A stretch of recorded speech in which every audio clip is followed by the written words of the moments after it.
Hello guys, இந்த வீடியோவில் பார்த்தீங்கன்னா நம்ம சூப்பரான டேஸ்டியான ரவா லட்டு தான் வந்து செய்ய போகிறோம்.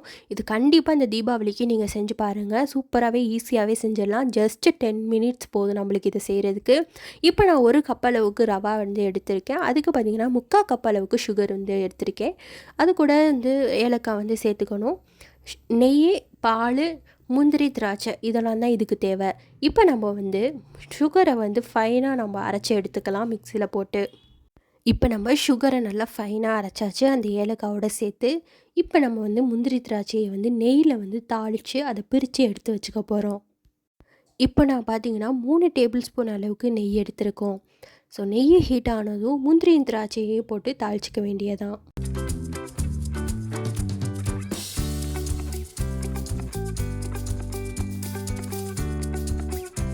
நம்மளுக்கு இந்த திராட்சை பலூன் மாதிரி ஊதி வந்ததும் அப்படியே நம்ம எடுத்து வச்சிடலாம். இந்த நெய் அதே சட்டியில் இருக்கட்டும். அதே எண்ணெயில் தான் பார்த்திங்கன்னா நம்ம இப்போ ரவாவை போட்டு வறுக்க போகிறோம்.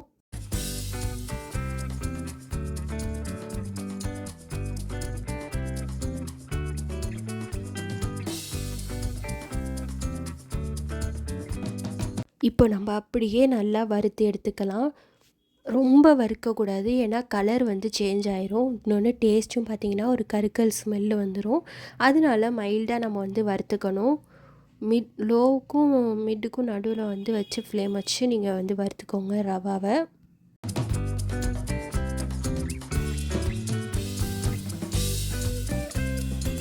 இப்போ இது கூட நம்ம ஃபைனாக அரைச்சி வச்சுருக்க சுகர் பவுடரை சேர்த்துக்கலாம்.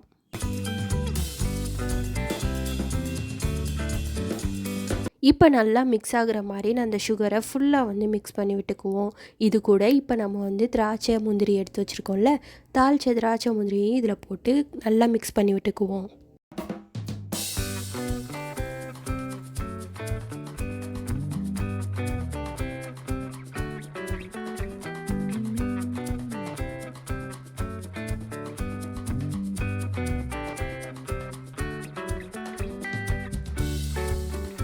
இந்த மாதிரி பக்குவமாக வந்ததும் ஸ்டவ்வை ஆஃப் பண்ணிடுங்க. ஆஃப் பண்ணிவிட்டு சூட்டோட சூடாக பார்த்தீங்கன்னா ரொம்ப சூடாக இருந்துச்சுன்னா கொஞ்சம் ஒரு நிமிஷம் அப்படி விட்டுக்கோங்க. இல்லைனா வந்து சூட்டோட சூட்டாக நம்ம வந்து உருண்டை பிடிச்சி வச்சிடணும். நம்ம கொஞ்சம் டிலே பண்ணிட்டோன்னு வச்சுக்கோங்களேன், உருண்டை பிடிக்க முடியாது, உதிர்ந்து கொட்டும்.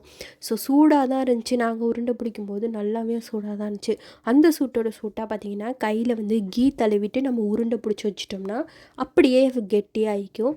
இல்லை நம்ம லேட் பண்ணோன்னு வச்சுக்கோங்களேன், ஆறட்டோன்னு அப்படியே லேட் பண்ணோம்னா நம்மளுக்கு அப்படியே உதிர்ந்து கொட்டிடும், கெட்டியாகவும் ஆகாது.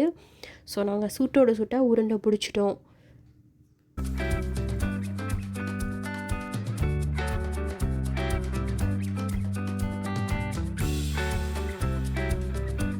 இப்போ நம்மளுக்கு சூப்பராக வந்து ரெடி ஆயிடுச்சு. கண்டிப்பாக அந்த தீபாவளிக்கு நீங்கள் ட்ரை பண்ணி பாருங்கள். இது ரொம்பவே வந்து சிம்பிளான ஸ்வீட்டு தான். டேஸ்ட்டாகவும் இருக்கும். நம்மளுக்கு சிம்பிளாக டக்குன்னு செஞ்சிடலாம். நீங்கள் வந்து ட்ரை பண்ணி பார்த்துட்டு கமெண்ட் பாக்ஸில் கமெண்ட் பண்ணுங்கள். இந்த வீடியோ உங்களுக்கு பிடிச்சிருக்குன்னு நினைக்கிறேன். லைக் பண்ணுங்கள், ஷேர் பண்ணுங்கள் உங்கள் ஃபேமிலி ஃப்ரெண்ட்ஸ்க்கெலாம். நம்ம சேனலுக்கு மறக்காமல் சப்ஸ்கிரைப் பண்ணிக்கோங்க. கூடவே பெல் ஐக்கானை கிளிக் பண்ணி ஆல்னு கொடுத்துருங்க. அடுத்த வீடியோவில் சந்திக்கலாம். நன்றி, வணக்கம், பாய்.